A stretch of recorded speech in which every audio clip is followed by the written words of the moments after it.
Selamat hari Minggu, sahabat remaja. Apa kabar? Semoga semua dalam keadaan baik. Kita akan kembali dalam renungan remaja di hari Minggu ini. Sebelum kita membaca dan merenungkan firman Tuhan, kita akan berdoa. Mari kita berdoa. Tuhan, kami akan bersama-sama membaca dan merenungkan firman Tuhan. Kami percayakan proses kami untuk mengerti kehendak Tuhan, menghayatinya dan melakukannya dalam hikmat Tuhan. Kami percayakan semuanya dalam Kristus, Sang Firman yang hidup. Amin. Sahabat remaja, kita akan bersama-sama membaca dari Kisah Para Rasul, pasal yang kedua ayat 41 sampai 47. Saya akan membacakannya. Orang-orang yang menerima perkataannya itu memberi diri dibaptis, dan pada hari itu jumlah mereka bertambah kira-kira 3.000 jiwa. Mereka bertekun dalam pengajaran rasul-rasul dan dalam persekutuan. Dan mereka selalu berkumpul untuk memecahkan roti dan berdoa. Maka ketakutanlah mereka semua, sedang rasul-rasul itu mengadakan banyak mukjizat dan tanda. Dan semua orang yang telah menjadi percaya tetap bersatu, dan segala kepunyaan mereka adalah kepunyaan bersama. Dan selalu ada dari mereka yang menjual harta miliknya lalu membagi-bagikannya kepada semua orang sesuai dengan keperluan masing-masing. Dengan bertekun dan dengan sehati mereka berkumpul tiap-tiap hari dalam bait Allah. Mereka memecahkan roti di rumah masing-masing secara bergilir dan makan bersama-sama dengan gembira dan dengan tulus hati sambil memuji Allah. Dan mereka disukai semua orang. Dan tiap-tiap hari Tuhan menambah jumlah mereka dengan orang yang diselamatkan. Sahabat remaja, kita tahu bahwa kita masih ada dalam masa pandemi.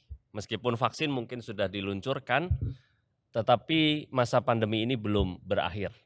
Orang yang divaksin juga belum serta-merta, gitu ya, tidak serta-merta kebal terhadap penularan virus corona. Sehingga gereja kita masih pada tahap peribadahan online dan perjumpaan fisik masih kita hindari.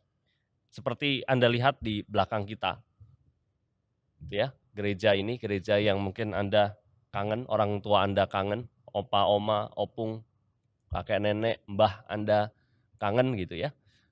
Teman-teman bisa lihat, sengaja saya minta Bro Alex gitu ya untuk kita bisa syuting di tempat ini begitu. Sehingga kita bisa melihat bahwa inilah realitas gereja saat ini.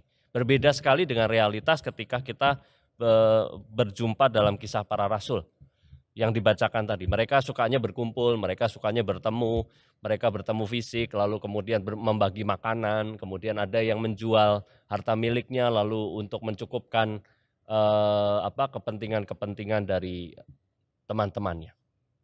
Nah, teman-teman, sahabat muda, namun masih tetap ada benang merah dari segala hal yang dibicarakan dalam Kisah Para Rasul dengan apa yang kita alami sekarang. Masih bisa kita kontekstualisasikan apa yang dihidupi jemaat di dalam Kisah Para Rasul dengan kehidupan di masa sekarang. Paling tidak ada 3 catatan yang bisa kita pelajari dari saat ini. Yang pertama adalah pengajaran. Memang kalau biasanya saya memimpin ibadah remaja, saya suka mengajak teman-teman untuk berdiskusi. Saya kadang-kadang memanggil beberapa teman untuk ikut maju bersama dengan saya, kita ngobrol beberapa isu, lalu kita renungkan dengan ayat Alkitab dan kita gumuli bersama melalui pengalaman-pengalaman kehidupan. Namun, itu tidak bisa terjadi saat ini. Sama halnya ketika Kisah Para Rasul dulu menyampaikan, orang-orang berkumpul membedah ayat Alkitab, mereka bercakap, berefleksi bersama, membaca ayat Alkitab, mereka bisa melakukannya. Tapi saat ini benang merahnya adalah bahwa pengajaran tetap harus dilakukan di masa pandemi ini. Sekarang Anda dan saya bertemu melalui media virtual. Tetapi pesan utamanya adalah sama, yaitu bagaimana kita diminta untuk terus setia pada pengajaran kita. Kita diminta untuk setia mengikuti ajaran-ajaran Kristus, kita diminta untuk taat akan firman Tuhan, kita diminta untuk tetap tanpa jemu begitu ya, untuk membaca dan merenungkan firman Tuhan. Meskipun masih ada kendala-kendala di bidang di sisi pertemuan-pertemuan fisik. Tentu hal ini harus kita dorong melalui kehidupan pribadi kita. Firman Tuhan itu tetap harus dibaca dan direnungkan. Ada pandemi atau tidak, firman Tuhan harus terus digumulkan. Dan Anda sekarang ditantang untuk lebih giat, karena di zaman ini jauh lebih mudah orang menggumulkan dan merenungkan firman Tuhan. Zaman saya kecil dulu, kami mungkin hanya mengandalkan kebaktian. Di daerah saya waktu itu saat saya kecil jarang sekali dijumpai buku renungan harian. Sekarang renungan harian GKI sudah bisa Anda akses melalui media online. Anda bisa browsing di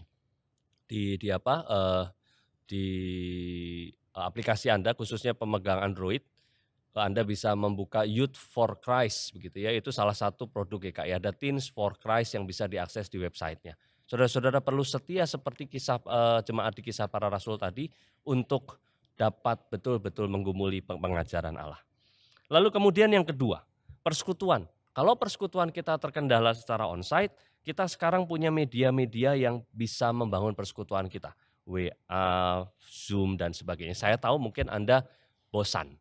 Anda sekolah dari pagi sampai sore Zoom. Anda bertemu dengan teman Zoom. Anda bertemu dengan kawan sahabat karib via WA call dan sebagainya. Mungkin Anda bosan dengan situasi yang Anda alami sekarang. Tetapi bersabarlah. Bersabarlah, kenapa?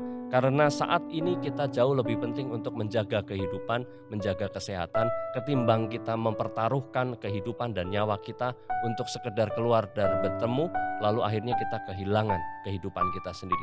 Maka dari itu bersabarlah.